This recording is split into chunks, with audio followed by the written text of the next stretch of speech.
Screen में कहीं code दिख रहा होगा, आपका डेटा जिस स्ट्रक्चर में स्टोर होता है उसको लेफ्ट एंड राइट से बोलना स्टार्ट कर दिया। ठीक है, तो हमारे पास क्या होगा, हमारे पास एक नोड है, इसमें इंटरेस्टेड हो आप तो लीड कोड कॉन्टेस्ट देना बहुत जरूरी है क्योंकि वो आपकी। Hi guys and welcome back to my channel. So in this video we are going to talk about how to 10x और how to improve your DSA logic.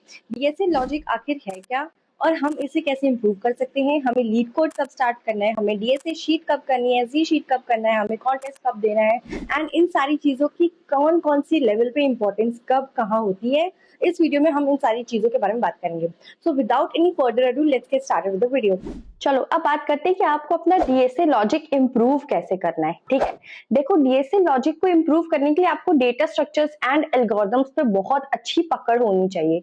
अब वो कैसे आएगी, अब चलो मैं एक अपना एग्जाम्पल देती हूँ। मुझे खुद 2.5 से 3 साल बाद जाके मुझे डेटा स्ट्रक्चर्स में मेरी जो पकड़ बनी है उस पे मुझे ये समझ में आया, मैंने बहुत सारे अलग अलग टेक्निक्स अपनाई थी पढ़ने के लिए, बट मुझे कुछ भी इंप्रूव नहीं लगा, मतलब मेरे ऊपर कुछ चीजें वर्क नहीं कर रही थी। अब ये हो सकता हो कि आपके ऊपर वो सारी चीजें वर्क कर जाए या मेरा वाला मेथड आपके ऊपर चल जाए। ठीक है, तो मैंने क्या किया, लास्ट ईयर की बात है, मैंने अपना ट्री ग्राफ सब कवर कर लिया था।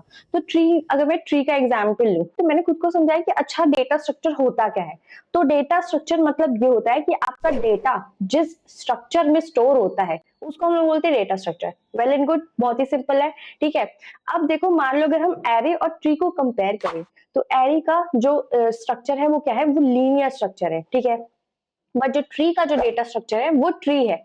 अब वो ट्री कैसे बना, देखो ट्री में आपको पता है नोड होती है। ठीक, अगर हम बाइनरी ट्री की बात करें तो हमारे पास नोड है जिसके पास खुद का डेटा है प्लस उसके पास बाकी के 2 नोड्स का एड्रेस है। ठीक है, उसके पास एड्रेस 1 एंड एड्रेस 2 है। एक हमारे पास नोड होगी, उसको आप बबल मान लो। ठीक, अब एक हमारे पास दूसरी नोड होगी जिसके पास खुद का डेटा है और आगे की 2 नोड्स का एड्रेस है, एड्रेस 1 एड्रेस 2। ठीक है, अब यहाँ पे आप अगर बहुत ही सिंपल वे में इसे बहुत ही क्लियर करना हो तो आप एड्रेस 1 और एड्रेस 2 तो बोलोगे नहीं।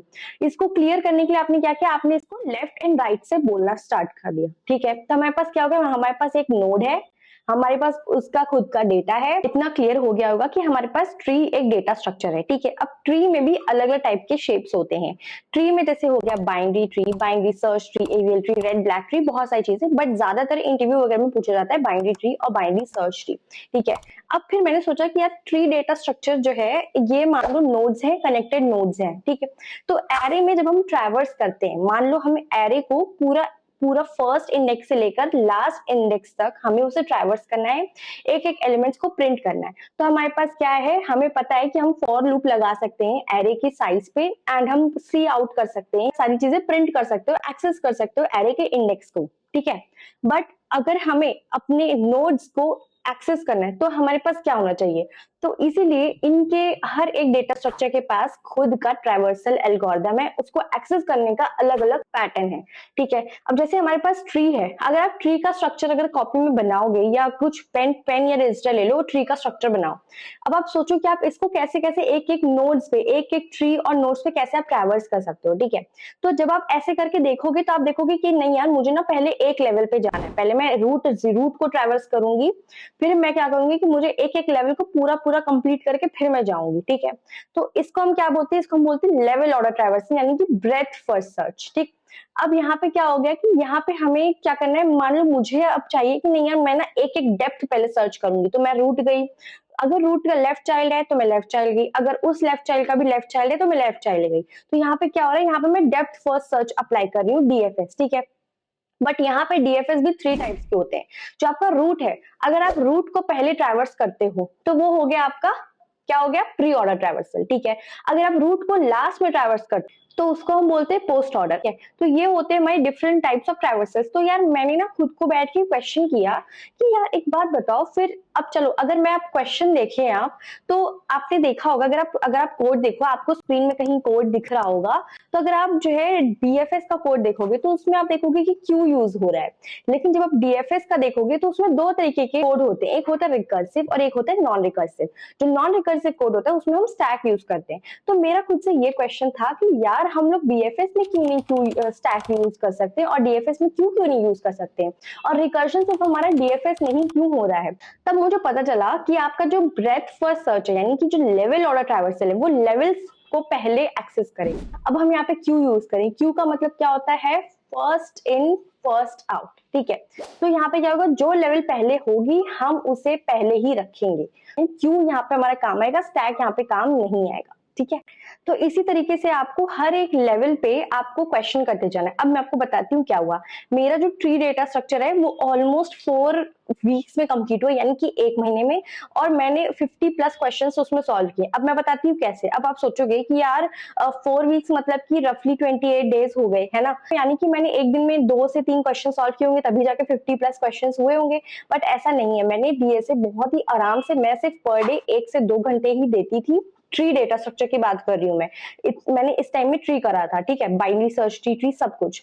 तो मैंने क्या किया, मेरा क्योंकि 9 to 5 ऑफिस भी होता था, तो मैं रात के टाइम पे थोड़ा सा लेके बैठती थी, और थोड़ा सा जैसे हाफ एन आवर या वन आवर के लिए, और फिर मैं उसको पढ़ती थी, ठीक है। अब मैंने जो जो 30 मिनट्स और जो 60 मिनट्स उसमें दिए हैं वो एकदम क्वालिटी वाइज होते थे। मतलब मेरा मन कर रहा है तभी मैं पढ़ती थी, वरना मैं उसको थोड़ा टाइम इधर उधर हो जाता था। मैं खुद को क्वेश्चन करती थी। जैसे मैंने पहले क्या किया, पहले मैंने ट्री डेटा स्ट्रक्चर को समझा कि यार आखिर ट्री है क्यों, ये इतना कॉम्प्लिकेटेड डेटा स्ट्रक्चर है ही क्यों।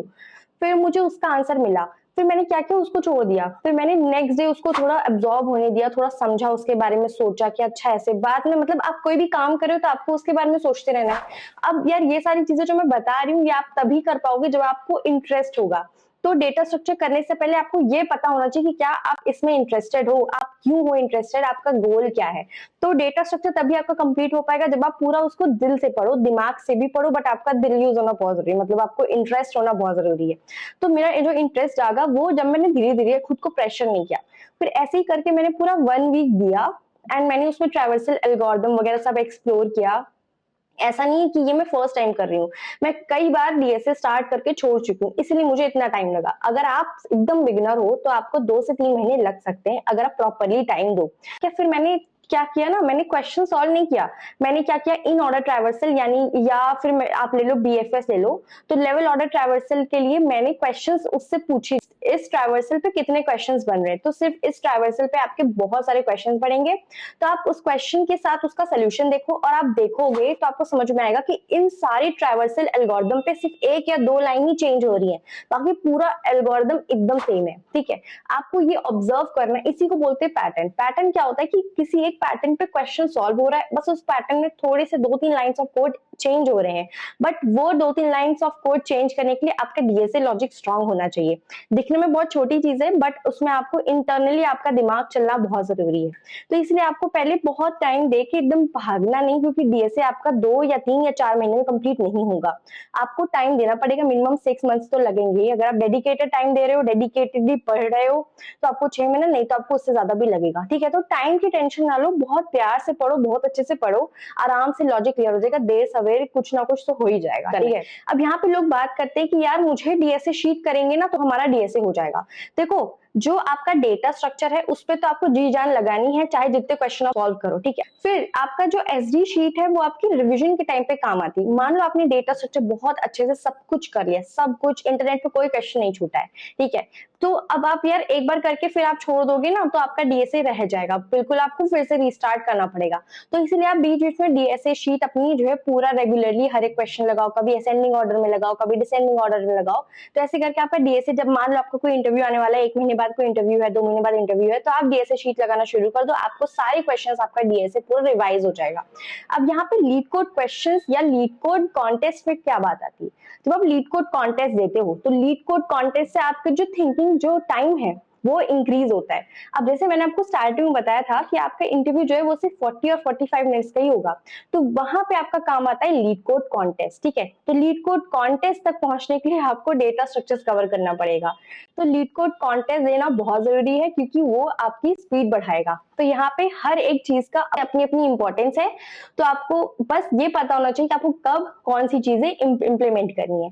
थोड़ा टाइम लगेगा, बट आपका जो ये जो टाइम जो आप दोगे ना, ये वर्थ इट होगा। होगा। So I hope this video was helpful. So next video में मैं ये बताऊंगी कि लीड कोड कैसे यूज करना है, क्योंकि मैंने देखा है मेरी ऑडियंस ऐसी एकदम न्यूबी टाइप है, तो उनको नहीं पता कि ये लीड कोड कैसे यूज करना है। तो उनके लिए I am going to share one video कि लीड कोड हमें कैसे यूज करना है, कैसे कॉन्टेस्ट देने हैं, हमें क्वेश्चन कैसे मिलना है। बहुत ही बेसिक सा होगा but it is going to help many people. ठीक है, तो लीड कोड कैसे यूज करना है उस पर भी वीडियो नेक्स्ट अपलोड होगा। So stay tuned and please subscribe. Please drop a comment and please don't forget to subscribe। मेरी ऑडियंस ने 80% ऑडियंस ने सब्सक्राइब नहीं किया है।